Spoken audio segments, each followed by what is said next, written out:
ورجعنا لكم في فيديو جديد وحلقة جديدة. النهاردة يا بنات هنعمل مع بعض احلى صينية فراخ مع شوية في الفرن زي ما حضراتكم شايفين كده. جنت طعمة طعمة ما اقولكمش، زي اللي بتشوي على الفحم بالظبط.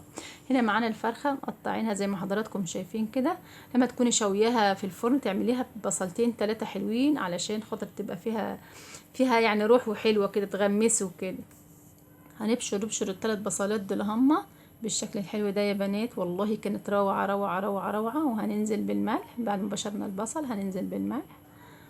هتغسلي الاول الفراخ وتنقعيها كويس، وبعد كده تبشري البصل والملح والفلفل الاسمر. تكتري الفلفل الاسمر يا بنات، تكتريه عشان بيخليها نكهة طعمة جدا. وهنا هننزل بمعلقة كمون زي ما حضراتكم شايفين كده، ومعلقة بهارات الفراخ. وهنا هننزل بمعلقة كزبرة مطحونة زي ما حضراتكم شايفين كده اهو بالشكل الحلو ده يا بنات. والله ما في اروع من كده. وهنا هننزل بشطة، انا بحبها سبايس علشان كده حطيت معلقة ومعلقة، يعني مش مليانة قوي، وكملتها بقى بالمعلقة التانية.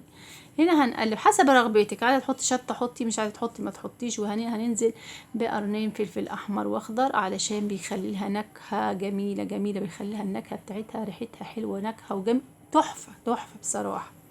اهو بالشكل ده يا بنات. وهنقلبهم كويس حطيتهم في التلاجة يجي اكتر من ساعه علشان اشوف بالمنظر ده. حطيتهم في الصينيه بعد ما تنقعوا في التلاجة كويس، حطيتهم في صينيه وتدلق عليهم معلقه زيت او معلقتين زيت، وتحطها في الفرن زي ما حضراتكم شايفين كده. والله يا بنات ما في احلى من كده. هو ما حطيتش الا البصل والفلفل والبهارات اللي انتوا شفتوها قدامكم دي. ولعنا فحمايه زي ما حضراتكم شايفين، ونزلنا مع حته زيت صغيره عليها، وهنغطي كده. وطلعنا بالصينيه زي ما حضراتكم شايفين، تحفه تحفه تحفه. هي مستويه زي الفل. ولو عجبكم الفيديو يا ريت تحطوا لايك وشير، ودمتم في رعايه الله.